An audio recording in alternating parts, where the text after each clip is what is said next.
When something about the task that you want to accomplish stresses you out, your body tries to cope with that stress by doing two things: avoiding the task and doing something that brings immediate satisfaction or comfort.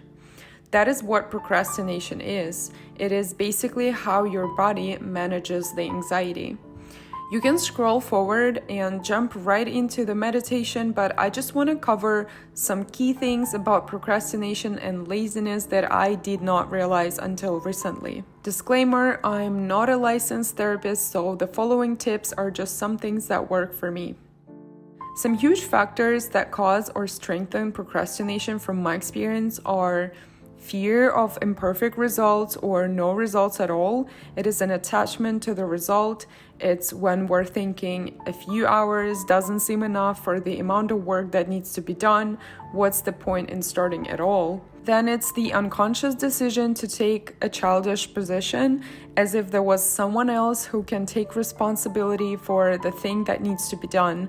This happens when we lack self-discipline in our life. And then there is guilt. That might be your case if, for example, you're trying to work on your new business that doesn't bring you money yet, but you keep telling yourself that you should be more responsible and spend your time on more obvious things like your job that pays your bills or your errands.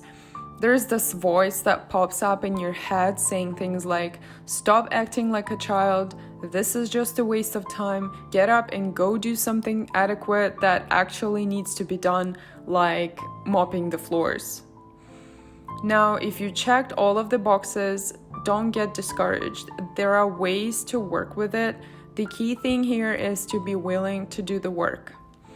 If you haven't figured out your procrastination reasons yet, it's really worth journaling about it.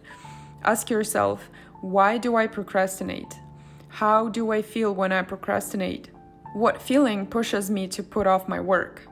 When was the last time I accomplished my tasks with ease?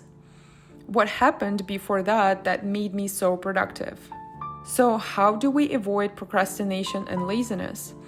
Here are literally life-changing steps that I'm working on currently, and I am already seeing a huge difference. 1. Start talking to yourself. 2. Work on your guilt. 3. Get detached from the result. 4. Reduce the importance of the task. 5. Learn to manage your emotions in a new way. 6. Remind yourself of your why. 7. Put your leisure activities on the calendar. 8. Practice self-discipline. I have included some things for each of these steps in today's meditation. I'm also talking more in detail about them in my blog post, so if you want to check that out, I put the link in the description box. And we are moving on to the procrastination meditation. Find a comfortable seat, whether it's on a pillow or your bed or chair, it doesn't matter. Make sure you're able to relax and keep your back straight at the same time. Make some final adjustments. Put your hands where it feels natural. And close your eyes. Let's take 3 deep belly breaths together. Take a deep breath in through your nose and out through your mouth. Another one in. Feel your ribs and chest move and out.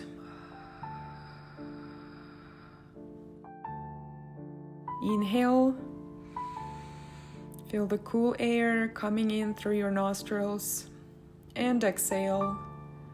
Feel the warm air coming out. Bring your breath back to normal.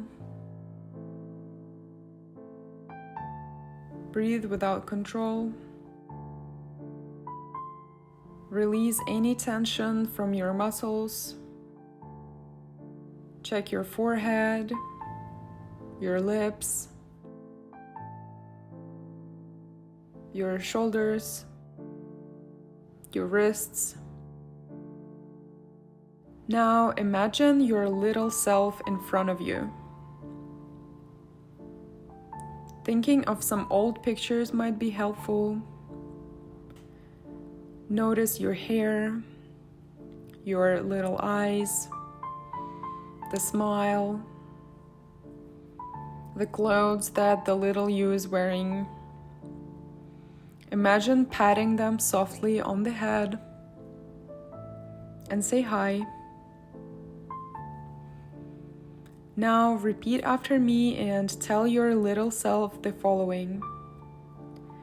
Your wishes are very important to me. Your opinions are valid and appreciated.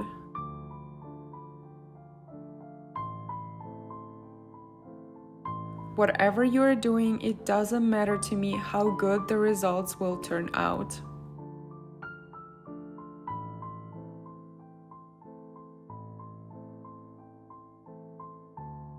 The only thing that matters is your effort.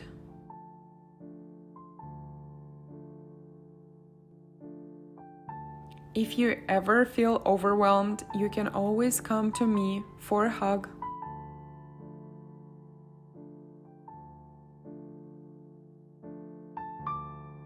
You should not experience any guilt at all when you want to do something that you love.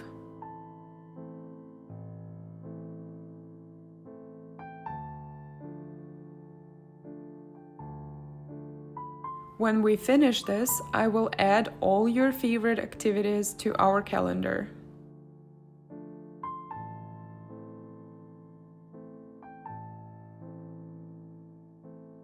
But we need to check this thing off the list first.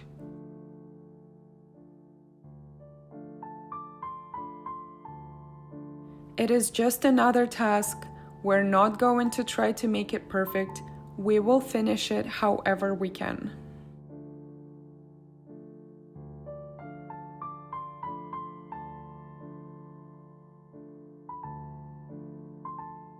Now remind your little self why you committed to the thing you have to do in the first place. For example, I know you'd rather read a book or go for a walk, but remember, if we want to be able to do all that and even more whenever we want, we need to get this thing done. It will bring us closer to your dream life.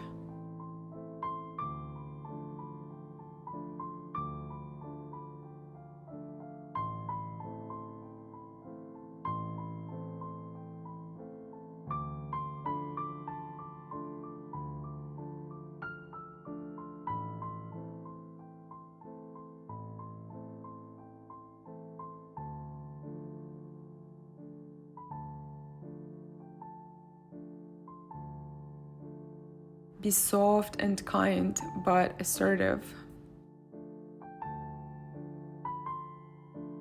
Now give them some choice, but set some strong boundaries. For example, it's a weekday afternoon, some work needs to be done.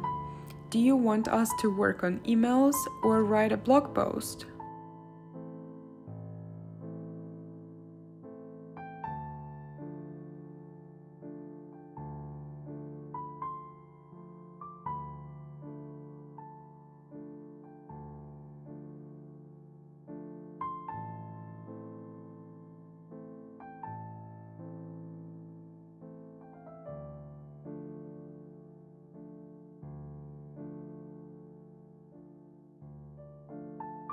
Make a mental note of what task your little self is willing to start with.